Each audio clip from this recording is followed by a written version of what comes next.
Hey guys, what's going on? Hello. You're listening to the Track Record Podcast with Liv and Max. And you know what? We're not philosophers.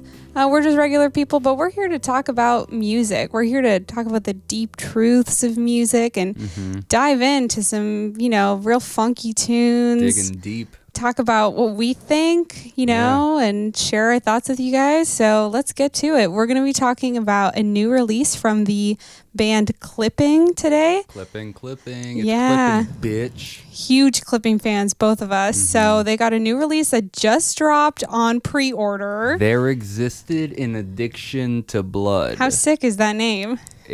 It's from that song, Blood of the Fang. That they sampled in something. one of the songs, but we're going to come back to that album. We've listened to the whole thing. We pre-ordered it. It's all Gucci. We listened to it all the way Sub through. Pop, being the great label they are, they offer up a stream for pre-orders. So we streamed it this afternoon. And we're going to tell you our thoughts. Yeah, album. Sub Pop loves their fans. They're a sick label. So, we're going to dive into that a little bit later on in the show. But before that, I want to talk about another new release that just came out from an artist that I love a little bit more mainstream. Who? Post Malone. He just dropped his new album, Hollywood's Bleeding. Hollywood's Bleeding. Little edgelord title. Posty, I'm good for him. I'm glad he's being active and he's still doing it. I know he's like young and it's his third album, but his third album. He's always been a little bit of an edgelord, so it's not like this is out of left field or anything. He's got those always tired tattooed under his eyes. So sick. Yeah. So Steez. What do you think of his new album? Well, we listened to it when it dropped. I remember it was like really early in the morning and we didn't have anything to do. And we did it with like the Spotify. They did a kind of a cool thing where like they intercut videos of him talking about songs and stuff, which I really appreciate. And it was pretty interesting. I remember the first time like not really knowing what to expect because we had only heard Goodbyes, which was really sick. And then I love that song. Circles, which was pretty mediocre. Well, you really like this song. You don't want to admit it, but you consistently say like it's just too catchy. Yeah, I'm like a sucker for catchy songs, and it means that I like a lot of bad pop shit. I do, and you know what? That's just music for you. That just goes to show. Yeah, it's all subjective. And we were jamming the Papa Roach earlier. There's nothing wrong with it. Yeah, if something can make me, like tie my toes and shimmy a little bit, and, I like that shit. So it was kind of like a watered down Foster the People tune. Yeah, that song in particular, it didn't really fit with the whole album, but as a whole, I appreciate the step outside though. Kudos to him for doing that. Definitely. As a whole, I think it's definitely a step forward. I mean, he had an Ozzy Osbourne feature. That's impressive. That song is sick. That is also probably one of the best on the album. Yeah, probably the best one on the album. Ozzy Osbourne has still fucking got it, my guys. Yeah. He is still out here rocking after all this time. How old is he? Fuck if I know. Yeah, let me find out because He's not young, that's for sure. Yeah, he just, I think, got out of the hospital. He was in the hospital for some sickness, I think like a cold or pneumonia. So yeah, sickness. He rocks too fucking hard. He's 70 years old. Damn, 70 oh my god, he's still fucking killing it. Yeah, so good for him. All you bitch ass artists out here. That Take What You Want From Me to highlight. I was a big fan of. Take what you want from me. We don't want to get copyright. I also really dug San Tropez. Yeah, that was song. Good. Is it San Tropez? San Tropez? I never knew how to say it in the song, so that's what I'm going to call it. Yeah. Fantano talked shit about that song in his review. Yeah. And he also, we've been away for a while, just dealing with life stuff and refiguring the podcast because doing whole albums is a lot. So we got a lot of content to talk about with you guys today. Of stuff. Hopefully it's not going to take us 2 months to do an episode, but in that time, Fantano put out his review of The Sailor, which we reviewed in our inaugural episode, and he talked so much shit on that album. Yeah. And I just believe that, his tastes and mine just don't match up, which is fine. It makes me more interested to read his reviews. But he hates on Saint-Tropez so bad because it's just like a fun song about being rich. Yeah, Anthony Fantano, he's got his views, and I appreciate them. He always says, something that kind of makes me think in his videos, and he's really critical, and I like that. But he likes what he likes, and he's questionable tastes. So, what are you gonna do? Speaking of just random songs, this is so random, but I watched the Shia LaBeouf. We finally saw Shia LaBeouf doing his freestyle on the Five Fingers of Death. This YouTube video, it just randomly popped up into my awareness. Shia LaBeouf's secretly one of the greatest rappers. Best rapper in Hollywood. So you guys better watch out, because he's coming for you. Well, he's doing all that work with the Slauson Rec Center. Really, really cool stuff. Yeah. Giving back. And I think that after a few years doing that, he should get into doing a hip-hop album. I would love to see a Shia LaBeouf hip-hop album. Like, I have never seen something with Shia LaBeouf in it that wasn't, at least for his performance, like, just riveting, just exceptional. Even Stevens. Transformers. So Shia LaBeouf, obviously you've got it in you. He's one of those people who could truly, truly do anything, creative, artistic. He just needs to do one album. Shia, if you're listening, give me a call. Shia, please. I got beats. Give the people what they need. Let's do it. Let's change the world one song at a time, Shia. Yeah, definitely. That'd be sick. Yeah. Well, what did you think of Hollywood's Bleeding? Did you have any highlights? Overall, I feel like it's kind of a change for Posty. He's kind of going in I don't know, it seems a little different than his usual stuff. Maybe a little bit more emotional, or I don't know. I like it. I like a lot of the songs. I didn't like a lot of the songs. I can't remember which ones I didn't like. Wish I'd taken notes on it. But overall, it's not. I don't think it's like a hugely successful album in my eyes. Like, it doesn't have anything on Beer Bongs and Bentleys. I feel like it helped push his art forward. I feel like he had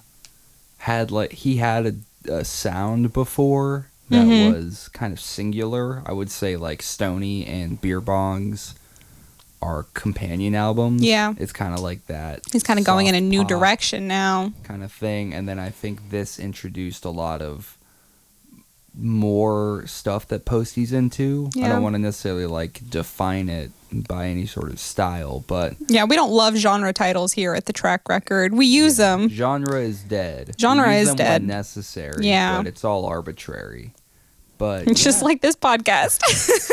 Just like all our opinions. Yeah. But yeah, I think that it's like a step forward for him. I think that he had like a vision for it, and I think he got to execute it, which is exciting.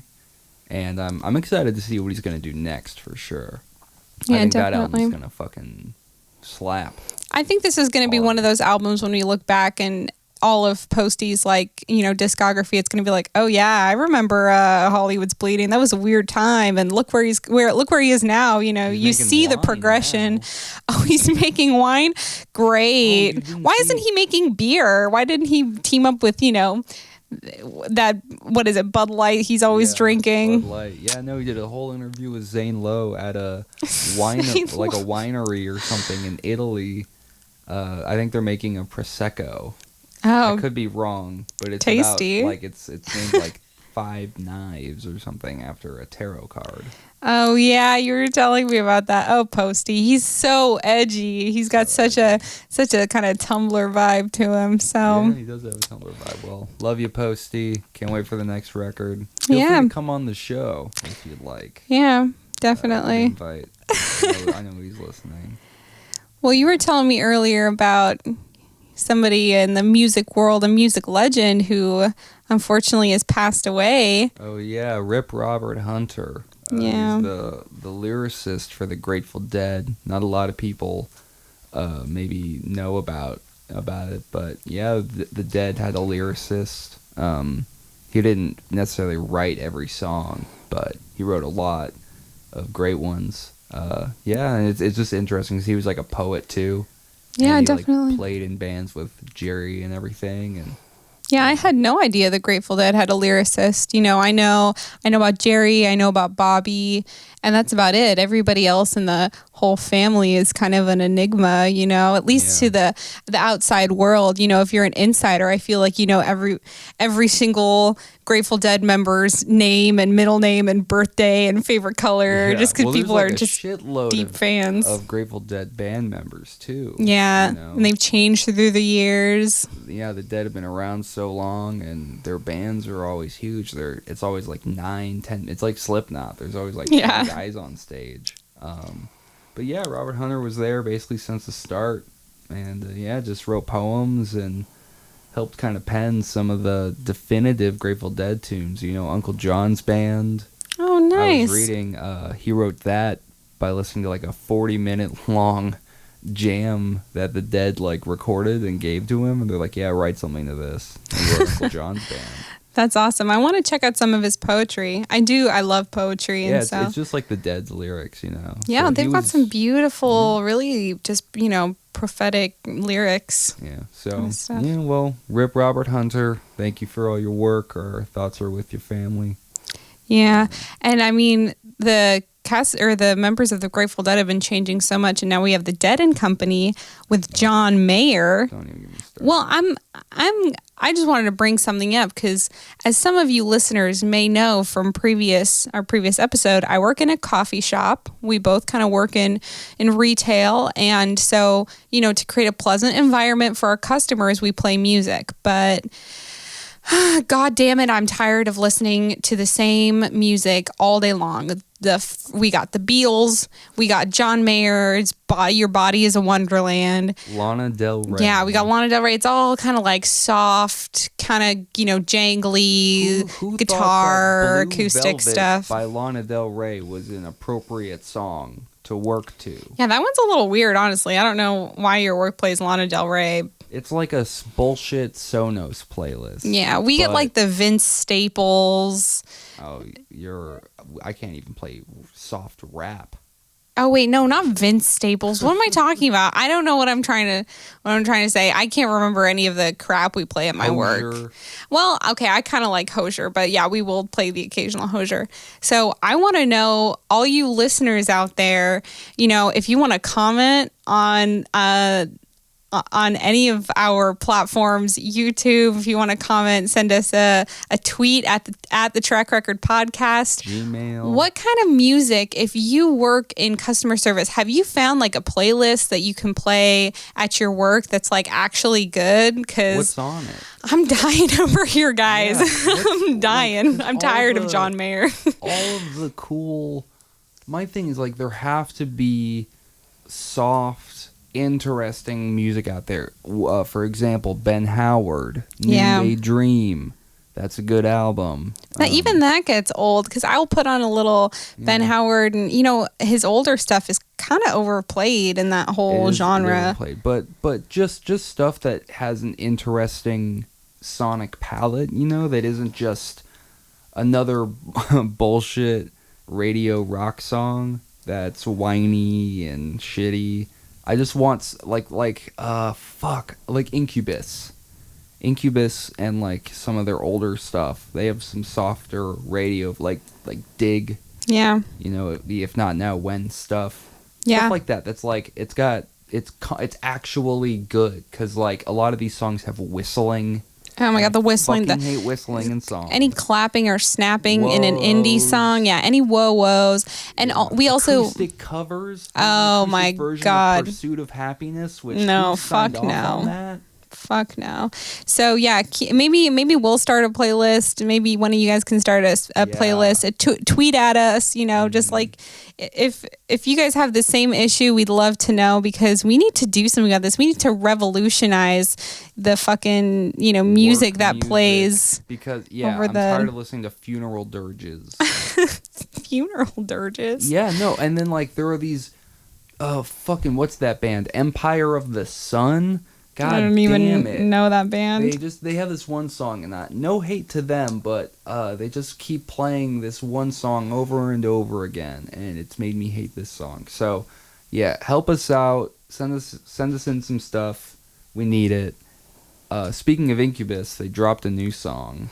Yeah, in our absence. Yeah, it's been summer, we're finally in fall now, but the song they dropped is like a summer song. At like the end of summer. Yeah, it's about summer.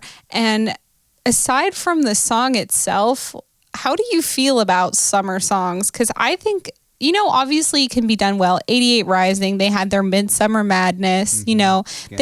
There's a way you can make it like a cool song. But if you're gonna come out here and do a little poppy tune about I don't want you to go into the summer alone, and it's some dumb romantic crap, like, don't come at me with your, what does the season have to do with this, with the music you're making? You know what I mean? Yeah. I guess, like, my thought on summer songs is exactly how you put it. You just got to do it tastefully. And I think, like... Incubus did not. Yeah. That's how I feel. Look, I love Incubus with all my heart. I really want to. I wanted to like that song. I wanted to like that song, too. But, yeah, sometimes you just don't like songs. And that's okay. And, maybe I'll like what they put out next. But, yeah, as far as summer songs go, I think that was kind of cheesy. And I think that, like, yeah, if you're going to do a summer song, you should be a little bit more metaphorical. I think it needs to be lost in the metaphor. And you really need to capture the vibe. I think 88 Rising did it right, where they're like, we're just going to do a whole fucking thing. Mm-hmm. They it's not like shameless isn't the right word, but they're like, yeah, we just want to put out like a summer mixtape. Yeah, like, Childish Gambino had some really good summer songs, and he captured the vibe. Pack. That was chill. Yeah, I think like as long as the song is good, then I'm not mad about it. But like, don't put out a bad summer song. It sounds like this new Incubus song sounds like a freaking 80s teen movie prom night song. They did the music video. Oh, in God. Kind of that style. I didn't even watch. I couldn't even watch. Vampires and other stuff. Wow, how original. Well, I guess the last thing we should talk about before we go to the break is the Angels and Airwaves concert we're going to go see. Guess what we're doing this weekend, guys? We're going to a concert. Hell yeah. This episode comes out, we'll have seen it. I don't know. But yeah, what are your thoughts going in? My thoughts going in, mixed feelings. So I don't like Angels and Airwaves too much, but I do like Blink 182. So my thing is, like, kind of Blink is obviously it's a different band now. They're not in their prime anymore. Mm-hmm. And, what's the lead singer's name for Angels and Airwaves? Tom DeLonge. Thank you. Tom is not in his prime anymore, and we're not living, we're not in Blink 182's universe anymore. So I just feel like it's kind of sad when he sings their old songs, because it just makes you see, how much things have changed over time and how different things are. It's like, when you see a band you love playing their old music now, and you're just like, not quite. So can't quite pull it off. Yeah. The place we're going to has really good chicken and waffles, so I'm very excited for that. Shout out Showbox. Yeah, I'm very excited to see Tom DeLonge. I'm very, very excited about the whole thing that he has going on. What's his company called? To the Stars. To the Stars. He has some company. Yeah, it's a multimedia aerospace company where they create content like music and movies and comics, but they also fund different science ventures about basically extraterrestrials and space travel. Well, he was saying that some footage was pretty fucking sick. They have put out, the Navy, I think, or the DoD or something, they have like looked at that footage and said, yes, those are in fact unidentified flying objects. Yeah. And that they're like making stuff with material that they found from like extraterrestrial things. Yeah. Yes. Basically, His Instagram is wild. Yeah, basically, long story short, I'm really excited to go to this concert because I'm going in open-minded, and I think I would love to see them do something really visual and have like a projector, but I feel like that's not really their style. Like when we went to go see Ben Howard at the Paramount, and he had his whole, the projector was a huge part of the show, and that was so amazing to see, and it totally changed the meaning of the songs and the feel of it. So I would love to see some kind of really well thought out performance, but I feel like it's just kind of going to be like a rock show. But we're going to see the openers, who we haven't listened to any of their stuff yet, because that's a fun tradition we have. We go in blind with the openers. So I think all in all, it's going to be a fun night no matter what happens. Yeah, I mean, I think they're going to put on a good show. Tom seems to be really feeling this show. I follow him on Instagram. How do you feel about all the footage of the live stuff we've seen so far? Honestly, that's why I made that comment about artists singing their old stuff. It's just kind of like the footage I've seen so far. It's just like, I don't know. It doesn't seem like they don't have it. Whatever it is that makes an artist just a group magnetic and just like raw and alive, they don't have it. Well, maybe it'll change when I'm there. Maybe, I'm open-minded. I'm excited. I'm ready to be blown away by Angels and Airwaves, but so far, have not been blown away. Well, I'm hoping that they're just shaking the rust off, and they'll come out. It'll be great. Yeah. And I have this theory that the band we see on stage is maybe not the whole band. And I think maybe they might have some extraterrestrial members of their band. I think Tom, if he has made contact with extraterrestrials, which he definitely has. I mean, why not recruit them into your rock band? Because they probably make sick music. So every time I listen to an Angels and Airwaves song, it sounds to me like I can imagine a couple aliens behind the soundboard, making some sick beats and stuff. And it just sounds like the kind of music an alien would make. Yeah. So that's pretty cool. How Def Leppard, or I don't know why I said Def Leppard, but some bands will have a secret member in the back because their guitar player can't play guitar. So he's just miming while somebody's in the back. And so instead of having a computer playing all the synths, there's an alien just farting into a microphone. And that's what his farts sound like. Yeah, they sound like pure music. Yeah, I can't wait for the day when extraterrestrials and humans can play on stage together, and we end this segregation, and we have a universal integrated music experience. That's beautiful. I'm ready. Find out who's opening? No, I'm trying to pull it up, and it's just not really coming up. But oh well. Yeah, it should be fun. I mean, I think no matter who somebody brings as an opener, it's always a good time. I love seeing up and coming artists and, showing them love if they rock, because it's just they're so receptive to the crowd. You can tell they're just really excited to be there. So that's almost my favorite part of the show sometimes is seeing the openers and, just getting to absorb it all. Yeah, well said. All right. Well, should we go take a break? Yeah, let's take a break. And when we come back, we're going to talk a little bit about There Existed an Addiction to Blood. Clipping. All right. Let's talk some clipping. We're back. We are back. Yeah, There Existed an Addiction to Blood. I know we're trying not to necessarily talk about full albums every episode, but this album's so good, we had to give it a exemption. Yeah, this is their third full album, Clipping's third full album. They had their self-titled Clipping, then they had Splendor and Misery. So I think it's their fourth overall. It's their third major label. Yeah, they had mixtapes and they started out as a remix group. So yeah, I know, pretty cool. Yeah, they had an album called Mid City out before they signed to Sub Pop. Yeah. So I think it's their third on with the label. Yeah, they've been around since 2009, so it's kind of like a 10-year anniversary for them. This album, which is pretty cool. 10 years. Hell yeah, Yeah, it's this album kind of it was surprising because they put out that Wriggle EP. I think it was the last thing that they did. Mm-hmm.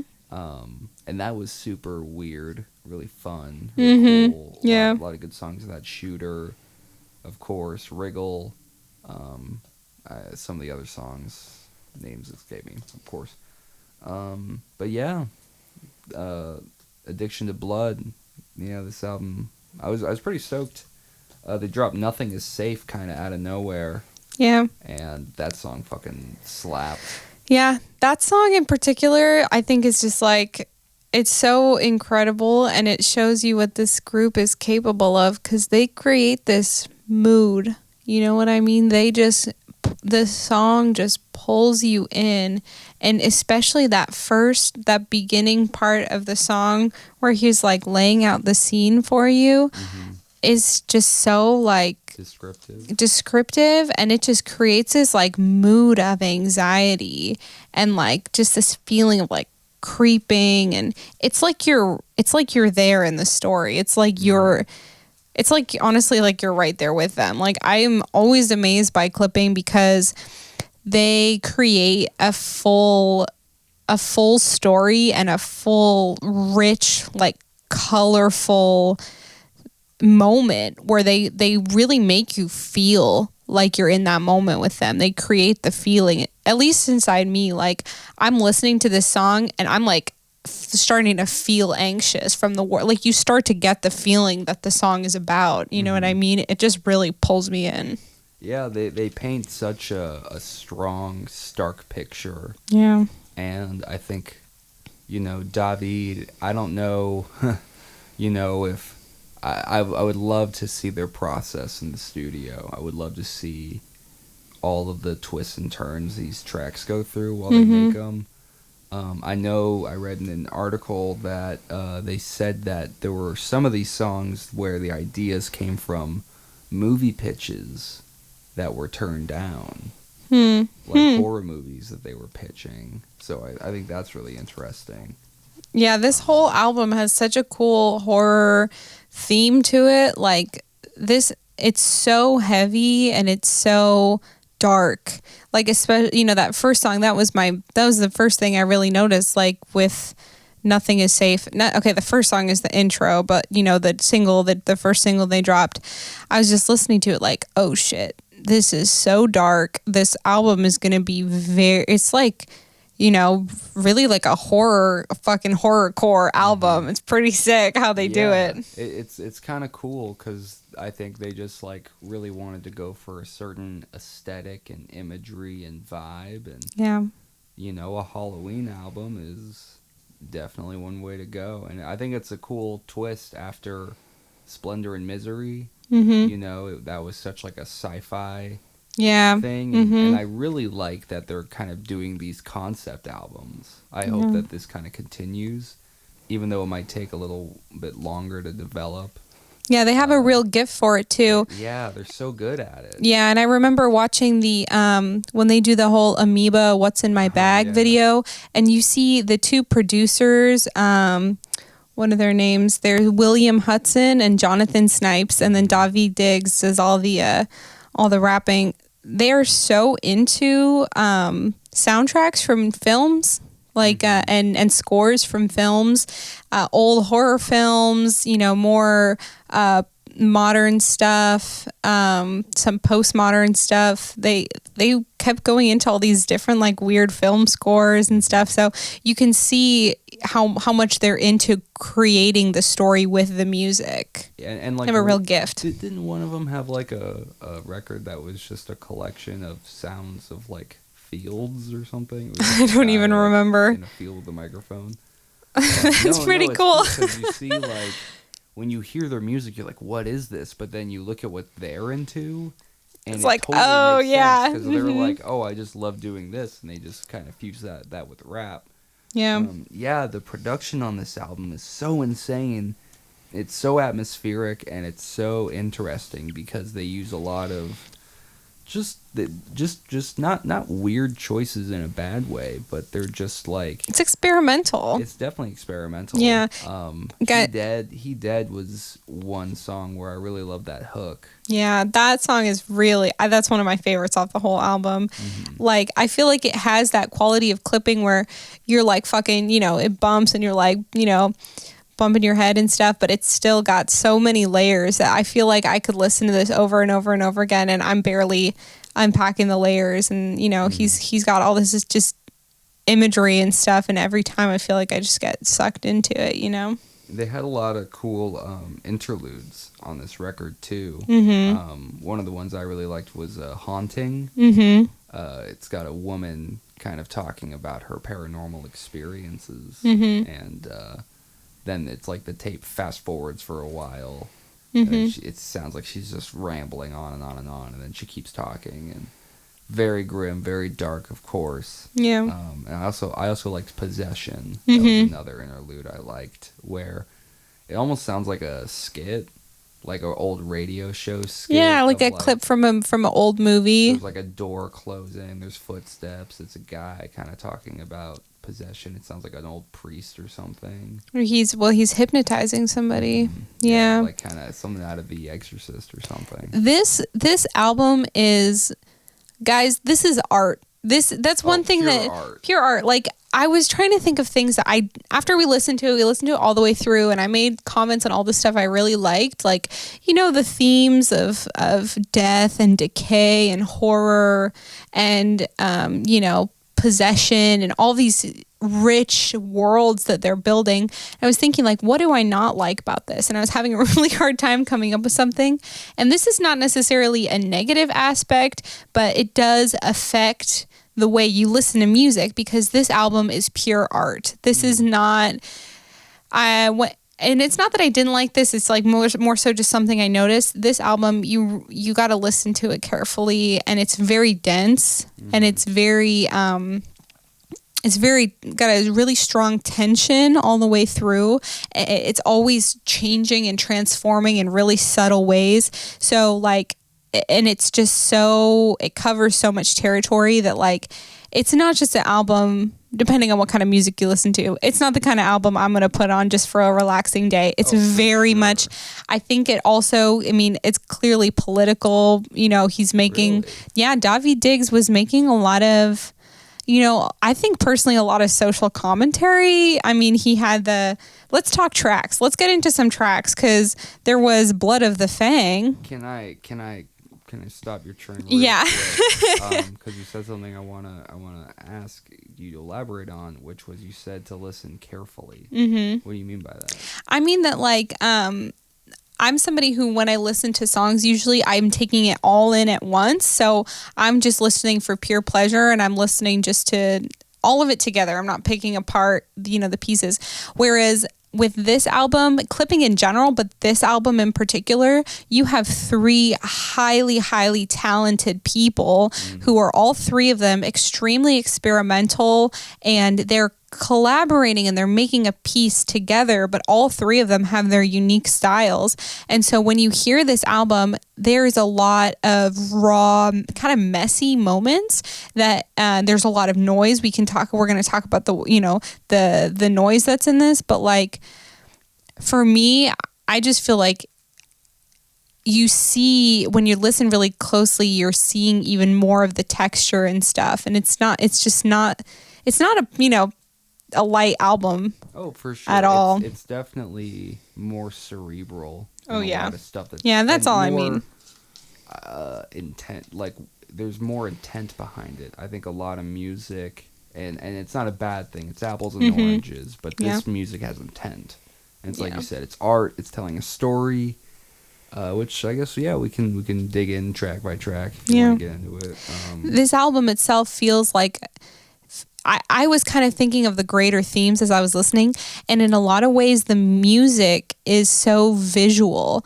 Like, it creates such a rich sound that it's almost like I was seeing it happen. You know what I mean? There's a lot of visual lyrics. Daveed likes to paint Yeah. stark picture, and he's very good at it too. Yeah, there were a lot of themes. There was one song in particular. Oh, it was the interlude about possession, where they're talking about paranoia and visions, and then they go into the next song, All in Your Head. So I liked how it seemed like they were kind of pairing the interludes with the songs that came after, because they have the, the haunting interlude where the lady is talking about her paranormal experiences. And then right after that, we have La Mala Ordina, where they're talking about, the body parts, all that stuff. Wall, Yeah. Body art. Bars.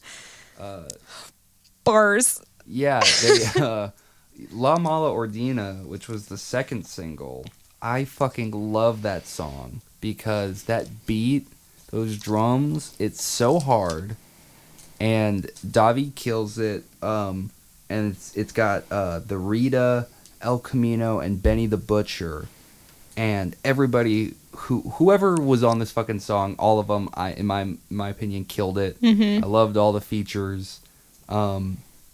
And it just like it's one of those songs where it kind of like devolves into this just wall of noise, and I loved how it's almost like this stark transition where like David like sort of comes back in and he's rapping, and at first like okay he's going, and then halfway through his like first line it just starts distorting and getting so violently messy that within 30 seconds it's just this harsh noise for like a minute long. I fucking love that shit. Yeah, I gotta be honest, like that was one of my least favorite songs.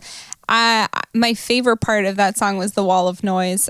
Just for some reason the verses in that song don't really get me, but like that's just my opinion. I don't know what the fuck I'm talking about. So that wall of noise was like, that is, you can just see what they're trying to do, which is just pushing this art to its extreme, and pushing to the extreme of these themes of like, just raw, decay and death and transformation, and the tension that's always building and like constantly transforming into something like unknown and unfamiliar. They're pushing the bounds of what I think they're pushing the bounds of what music is, to be perfectly honest. Oh, for sure. Well, I mean, if you think about it in context, like they're noise artists. Yeah, definitely. This is like dope noise music, So it's kind of like you listen to that new dope noise song. It's like it is like pushing an envelope, but I also think, they're all. It's like if like a country band started doing pop punk, they're not pushing the envelope of country, they're just doing pop punk. Yeah. So I think they're just like doing noise. If anything, I'd just say they're elevating music based on like the artistic intent. And just having such a strong dedication to the aesthetic. And they're releasing it on October 18th. It's a timely release right before Halloween. It's all Halloween themed. It's all connected. Yeah, definitely. They're putting a wave of energy out into the world with this album. Yeah, a very, I mean, not a dark wave of energy, because they're obviously making art, and it's just because it's dark doesn't mean that's what they're trying to put out. But or that it's bad. Yeah, not at all. I love horror movie. It's like Get Out. Yeah. It's like it's just another artistic statement in dressed up as a horror movie. Yeah, I love how dark it is. And I do think, I mean, talking about tracks, Blood of the Fang, I definitely thought they were getting into some political stuff. This reminded me a lot, not this track in particular, but just listening through it, I was reminded a lot of Awaken My Love by Childish Gambino, just because, also had a lot of like horror themes and stuff. And I thought they were trying to make some commentary. The Blood of the Fang, he's talking about Malcolm X. He talks about Angela Davis. He's like, dropping these names and stuff. And he's talking about, blood, history, roots, talking about, I think he's really making commentary on being black and that history. And, you know, I thought it was very political personally. And I appreciate that because there's so much fucking tension in this album. It's a nonstop tension. And towards the end, I felt like with attunement and also especially the last track, which we can get back to, I felt like at the end there was some kind of like, maybe not acceptance, but you know, the tension is building through the whole way. And he's talking about all this fucked up shit and all this death and decay. And you're just hearing all of this horrifying stuff. And at the end, I felt like there was a little bit of appeasement, but the tension never really disappears. And so I like that. I feel like it's very much speaking to our political moment about how we are still in a really tense place. We've still got a lot of unsettled stuff. A lot of stuff has like come up in the last few years with protests and everything. And we're still seeing that tension. It's not really going anywhere. We're just kind of dealing with it, you know? Yeah. I don't know. I was kind of caught up in the moment with it because the beat's so hard. Yeah. I didn't really get any political things from it, but it's also, I find it hard to kind of digest David's lyrics. It's kind of like A$AP Rock. It's just, I find it really hard to get the whole message the first time. Yeah. Not in a bad way or anything, but it's just so lyrically dense. Yeah, definitely. And there's so much meaning packed into everything that, you know, I feel like for me, I need, you know, like 5 to 20 listens before I'm really understanding everything. Like, it wasn't until I've been listening to Nothing Is Safe probably almost nonstop since it came out, and it wasn't until recently that I was sort of really understanding and digging into like the lyrics and getting each kind of like, oh, these little 4 words right here alluding to this other thing, and really getting the whole scale. So what were some of your favorite tracks? I loved Blood of the Fang. Yeah, that track is sick. You know, it's one of the singles. Clipping singles tend to be a lot more, like, less abstract with beats. You know, they have, like, songs like Taking Off and a lot of songs on, like, Splendor and Misery, and on this album where David's kind of rapping in this space, not necessarily to a beat, but it's just, like, this kind of abstract space of, you know, either noise or they're these like ambient kind of pads. So their singles, they tend to be a little harder. They tend to have beats, you know, stuff like Inside Out, Air 'Em Out, Work. They're just a little bit more anchored. Go a little hard. Blood of the Fang is one of them, and so I love that song because it's just a slapper. I also loved La Mala Ordina. Like I said, He Dead. Club Down. Oh, Club Down was my favorite track on the album. Is that the one with the screaming? That is the one with the screaming. That was so sick. That was so sick. These screams become, you know, at first they're just background and it's creating the atmosphere, and then it becomes just musical and just, you know, the layers and all of it, the distortion and just so heavy. It just becomes so cool. Yeah. That was definitely one of my favorite tracks. Yeah, they a lot of cool production on Club Down that I appreciated. You know, like I think that they really hit the mark. I really liked every song. Yeah. You know, some of them I don't have much to say about, but I really did like Story 7. I'm a big fan of the story songs that they do. Okay.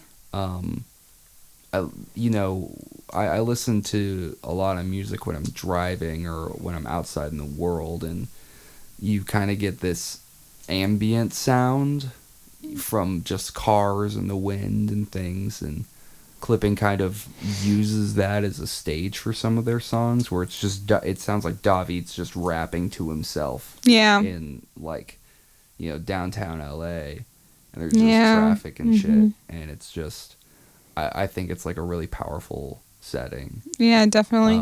And then it's probably not one that I'm gonna listen to a lot, but one of my favorites was Piano Burning too. I love the Piano Burning. I think we'll save that for last. We'll really dig in, but okay, yeah. Yeah. Any highlights for you? I really liked All in Your Head, track 11. I loved the way it ended, just like the really loud, raw, messy, it wasn't necessarily a wall of noise, but they were kind of going back and, they do that. They're just a heavy distortion that, loud and stuff.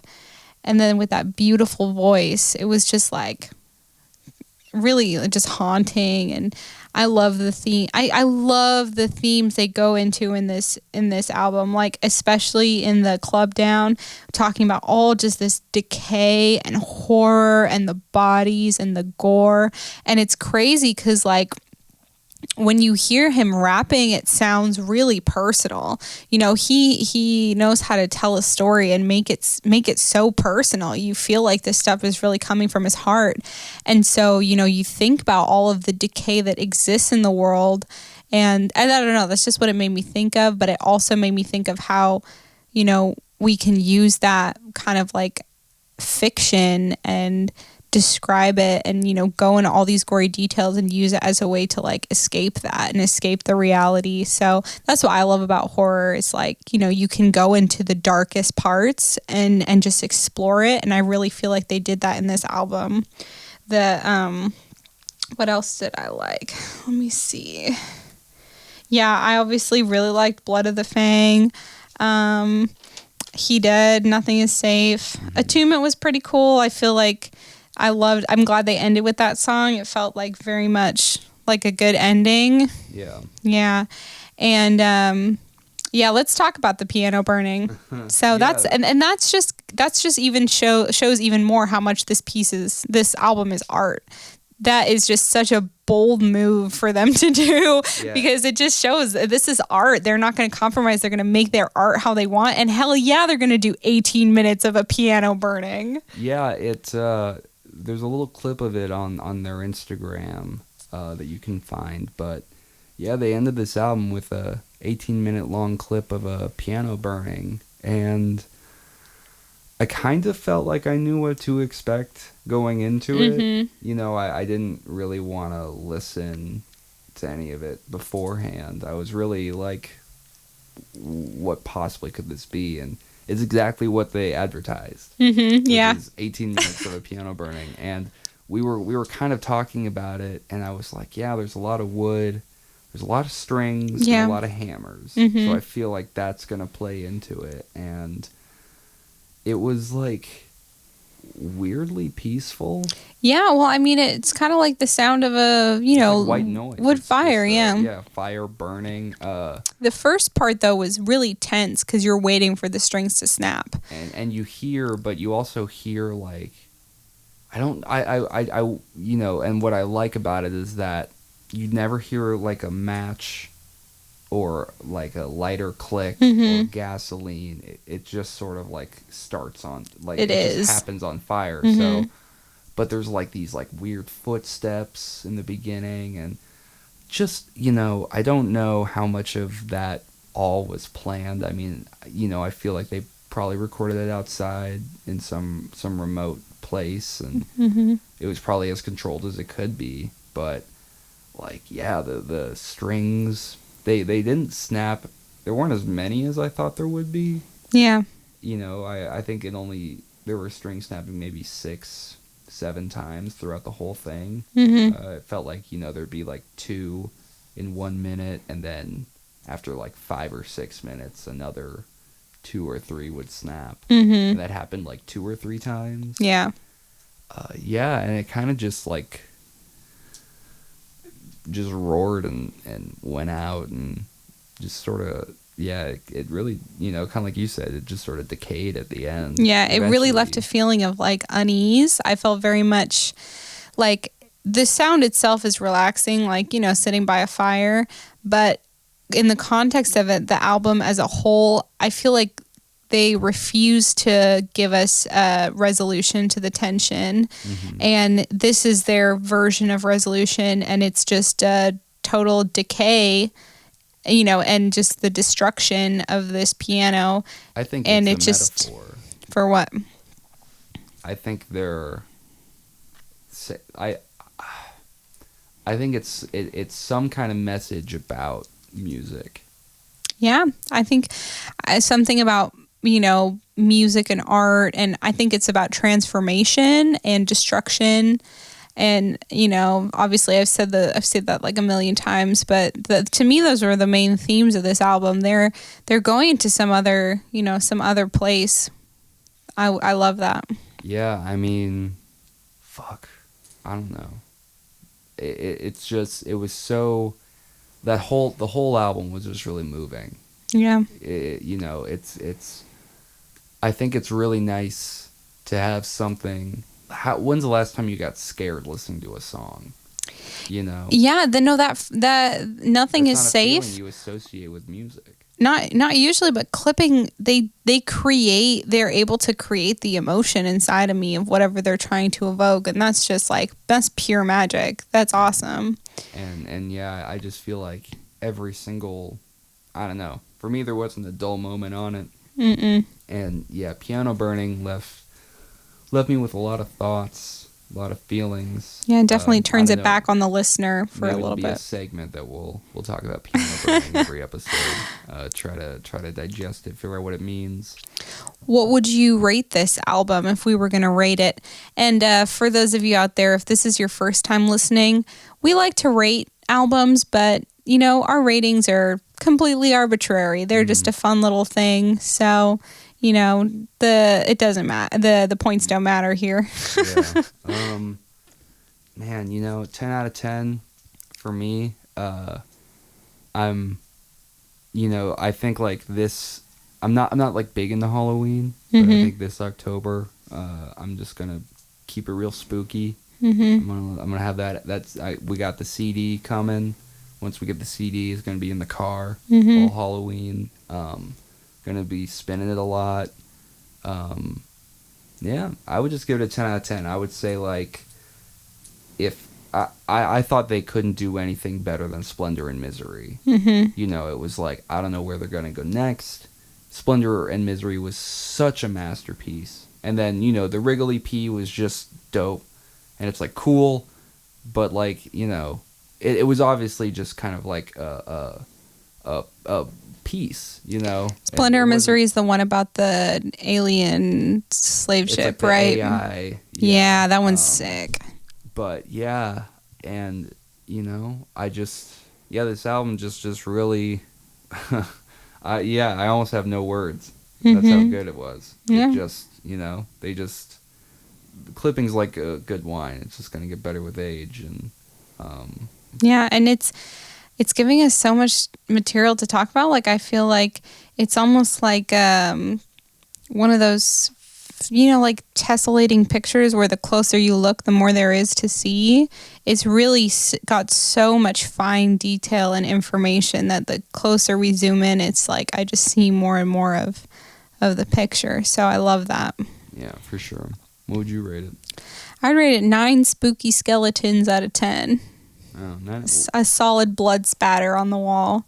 Okay. The old Dexter. It definitely freaked me out a little bit. I definitely got me thinking. It definitely got my brain. It's the kind of thing you listen to and you're thinking about it and you're in it. So I like that a lot. I'm definitely gonna revisit it too. Oh, so yeah. Yeah. All right. Well, pretty much another exciting masterpiece out of clipping. Yeah. You can't stop these guys. These guys are fucking unstoppable warriors. Yeah. So if you haven't checked it out yet, you can peep There Existed an Addiction to Blood. It's out October 18th. You can pre-order it on the Sub Pop website, and they also have vinyls for sale. Yeah, and you should check them out. Support the band. Yeah. Let them know you love the record. Stream it, buy it, whatever you got to do. Let's show them some love. Tell them we sent you. Yeah, definitely. And we'd love to know what you think of this album and also this episode. So reach out, guys. Tweet at us. What's our handle? At the Track Record Podcast. You can check out our website, trackrecordpodcast.com. Email us at thetrackrecordpodcast thetrackrecordpodcast@gmail.com. Yep. And that's right, folks. Like us on Facebook, subscribe on our YouTube channel, find us on Instagram. We're trying to be active. We want to be where you guys are, so we're going to try to be setting up a subreddit pretty soon. Yeah, the Twitter is track_podcast. Okay, you heard it there. Yeah, track_podcast. That's us. Look out for the two little humanoids in the test tubes. Mm-hmm. That's us. Yeah, and thanks again to Clipping and all the artists that we talked about. Yeah, you guys inspire us every day. Yeah, and thanks to you for listening. And we will be back next week with a new episode. Yeah, stay tuned, guys. Can't wait to bring it to you. We are back and we are here. Thanks for listening. See you next time. Bye.